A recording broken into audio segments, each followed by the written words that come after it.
سنة 1996 اجتمع مجموعة من كبار الفنانين والنقاد عشان يختاروا قائمة أحسن 100 فيلم مصري في القرن العشرين، وده كان بمناسبة مرور 100 سنة على أول عرض سينمائي في مصر. فيديو النهارده بقى عن أحسن 100 فيلم في تاريخ السينما المصرية. ما تنسوش لو عجبكم الفيديو تعملوا لايك عليه وتعملوا فولو كمان عشان تشوفوا بقية القائمة. يلا بينا نبدأ قائمة أفلام النهارده. الفيلم رقم 100 معانا هو فيلم الزوجة ال 13، وده بطولة رشدي أباظة وشادية وحسن فايق وعبد المنعم إبراهيم، وإخراج ملك الإخراج الكوميدي فطين عبد الوهاب، والفيلم كان إنتاج سنة 1962.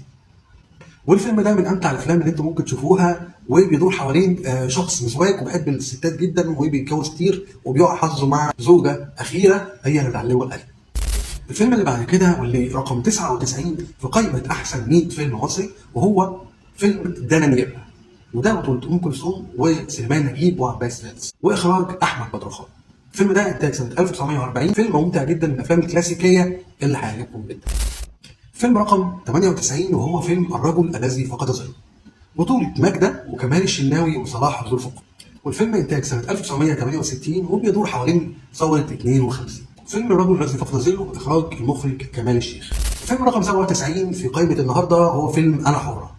فيلم أنا حرة إخراج المخرج صلاح أبو سيف وبطولة لبنى عبد العزيز وشكري سرحان وحسن يوسف، وطبعا مش محتاج أشرح لكم قصة الفيلم لأنها واضحة من الاسم. الفيلم رقم 96 وهو رائعة من روائع نجيب محفوظ وهو بين القصرين للمخرج حسن الإمام، وبطولة يحيى شاهين وصلاح أبيل وأمال زايد وعبد المنعم إبراهيم وكوكبة كبيرة جدا من أقوى النجوم. بين القصرين إنتاج سنة 1964. الفيلم رقم 95 في قائمة النهارده وهو فيلم السمان والخليف، قصة الكاتب الكبير نجيب محفوظ وإخراج المخرج الكبير حسام الدين مصطفى، والبطولة لمحمود مرسي ونادية لطفي وعبد الله غيث ومجموعة كبيرة جدا جدا، وطبعا الجامد جدا عادل أدهم.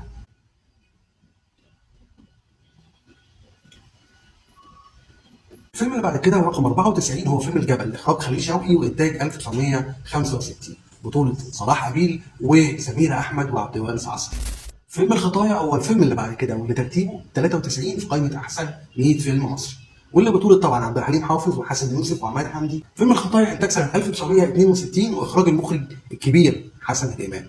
الفيلم رقم 92 وهو فيلم المنزل رقم 13، قصة وإخراج كمال الشيخ، إنتاج سنة 1952. فيلم المنزل رقم 13 بطولة فاتن حمامة وعماد حمدي ومحمود الليثي. الفيلم رقم 91 هو فيلم غرام وانتقام، وتاني وآخر أعمال المطربة والممثلة أسماء، والفيلم إنتاج سنة 1944.